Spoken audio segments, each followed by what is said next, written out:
all day about how you can get some Black Friday deals, but more than ever, retailers are looking at you. They're using consumer behavior strategies to track how we shop online, how we walk through the aisles of a store.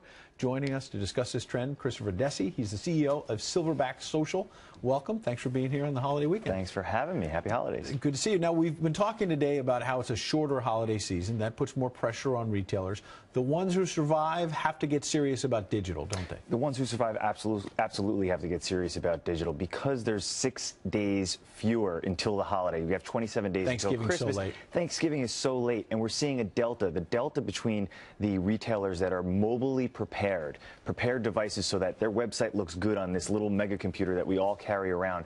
They're seeing a 20% lift. The retailers that aren't prepared are only seeing a 14% lift. And so if they've got an app and you're in the store and they're sending you, notifications, here's something, go to this aisle. It's always going to work better because the retailers that are smart, that are paying attention to the idea that people are spending like 30%, 36% of individuals are leveraging social media to conduct research before they even step foot into the retailer store. So once they understand this, once they're paying attention to it and respecting the consumer, those retailers are winning the game. Now, that may win for them. That might be good for business, but I've got plenty of family members, friends, I'm sure you do as well, who say, look, if I'm putting into this app all my information, all my habits, it raises privacy concerns, and that turns off some consumers. I mean, listen, the DMA is paying attention to this. Data and information has always been out there. I mean, there are stories where they say that Target could actually predict when a woman was being pregnant. Now, what did Target do? They wouldn't put, on the cover of their catalog, they wouldn't, put a pram on the cover of it and say, hey, buy the pram. It'd maybe be a little bit deeper into the catalog, and they'd be very gradual about the progression of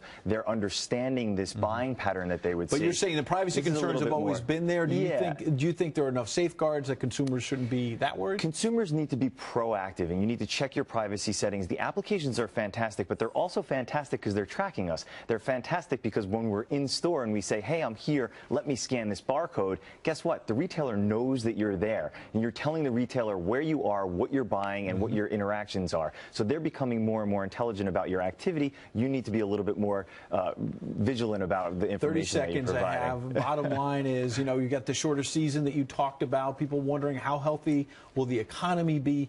Is this going to be a strong retail sales season? Absolutely a strong retail season. It's sort of like putting your finger on the fire hose. It's going to be a big pop really early, right, because there's a shorter porch, so people are going to spend a lot of money. They're still not staying away from stores. They're spending money on Black Friday. Cyber Monday is supposed to be the biggest of all time, $2.2 billion, so we'll wait and see. Walking into a big box store right now is like taking a sip from a fire hose. Oh, yeah, right. You're trying to deal knocked with all over, right? It's an overload of the senses.